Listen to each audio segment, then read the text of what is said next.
प्लासी की लड़ाई में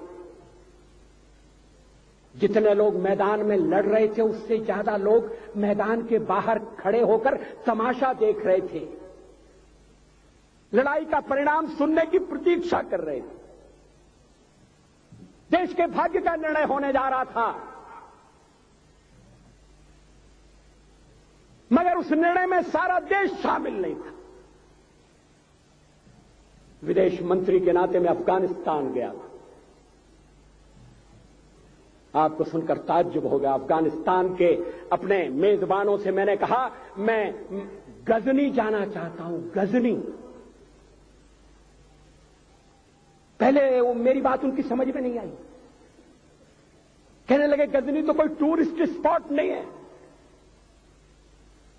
गजनी में कोई 5 स्टार होटल नहीं है, गजनी में आप जाकर क्या करेंगे, गजनी में आप जाकर क्या देखेंगे। मैं उन्हें पूरी बात नहीं बता सकता। मेरे हृदय में कहीं गजनी कांटे की तरह से चुभ रहा है। जब से मैंने गजनी से आए एक लुटेरे की कथा पढ़ी है और किशोरावस्था में पढ़ी है, मैं देखना चाहता था वो गजनी कैसा है। आपको सुनकर ताज्जुब होगा, महमूद गजनी का अफगानिस्तान के इतिहास में कोई स्थान नहीं है।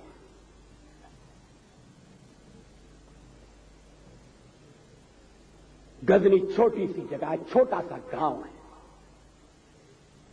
कल्पना करिए सैकड़ों साल पहले वहां धूल उड़ती थी, झोंपड़ियां थी, मगर एक लुटेरा लुटेरों को इकट्ठा करता हुआ सोने की चिड़िया को लूटने के लिए चला आया।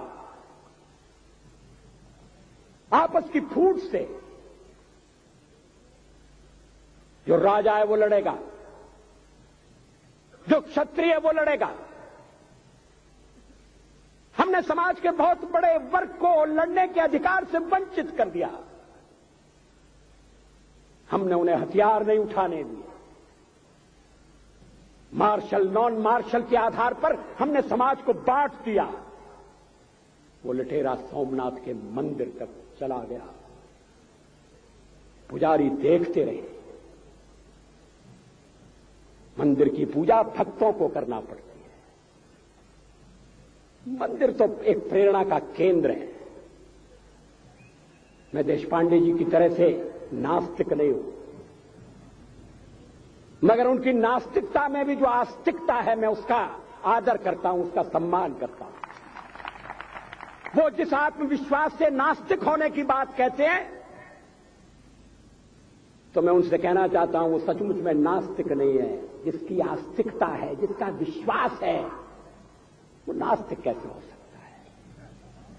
विश्वास किसमें है ये बड़ी बात नहीं है, विश्वास है या नहीं। हमने समाज के बहुत से बड़े वर्ग को विश्वासहीन बना दिया।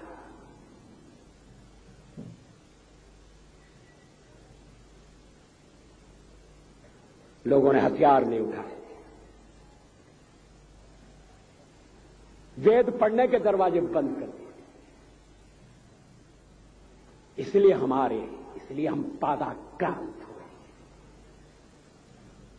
अफगानिस्तान में मैंने एक बात और देखी। मुझे जिस होटल में ठहराया गया उसका नाम था कनिष्क। अफगानिस्तान एक मुस्लिम देश है। मुझे बड़ा ताज्जुब हुआ। मैंने कहा कनिष्क यहां कहां से आया। तो मेरे साथ अफगानिस्तान के विदेश मंत्री थे। मैंने कहा कनिष्क आपका कौन लगता है, कनिष्क से आपका क्या संबंध है। कहने लगे कनिष्क हमारा पूर्वज है, कनिष्क हमारा पुरखा है। He was one of our forefathers. मैंने कहा तब तो हमारे आपके पुरखे एक हैं।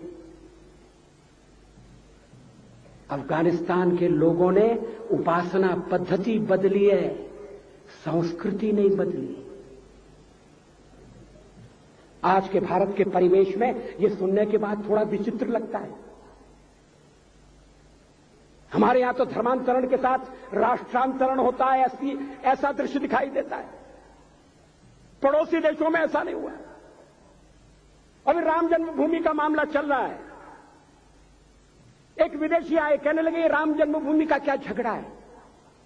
हमने कहा इस पर विवाद हो रहा है कि श्री राम कहां पैदा हुए थे, और जहां पैदा हुए थे वो स्थान उनके मंदिर के लिए प्रयुक्त किया जाए या न किया जाए। वो इंडोनेशिया से आए थे, वो मुसलमान है। कहने लगे हम तो समझते थे कि राम के लिए सारे भारत में आदर होगा, सम्मान होगा। हमने कहा ये आपने कैसे समझा। कहने लगे आप तो इंडोनेशिया आ चुके हैं, इंडोनेशिया में बहुत से लोगों ने इस्लाम स्वीकार कर लिया, मगर श्री राम को विस्मृत नहीं किया, श्री राम को भुलाया नहीं। इंडोनेशिया के बाली द्वीप में 1 महीने रामायण की लीला होती है। मैं उस समारोह में जा चुका हूं। उस समय भी विदेश मंत्री मेरे पास बैठे थे। मैंने कहा ये रामायण ये क्या हो रहा है। मैंने कहा एक्सीलेंसी ये मंच पर क्या हो रहा है। कहने लगे एक्सीलेंसी आपको पता होना चाहिए। हमने कहा मुझे तो पता है मगर मैं जानना चाहता हूं। कहने लगे ये रामायण है, ये राम है, ये लक्ष्मण है, ये सीता है। हमने कहा इनसे आपका क्या संबंध है, आप तो मुसलमान हैं। कहने लगे हमारा संबंध बहुत पुराना है, हमारा तब का संबंध है जब हम मुसलमान नहीं हुए थे। थाईलैंड की राजधानी अयोध्या कही जाती है। थाईलैंड के राजा को आज भी राम कहा जाता है। सावरकर जी ने हिंदू राष्ट्र की बात की, हिम्मत के साथ। बुनियादी तौर पर भारत हिंदू राष्ट्र है।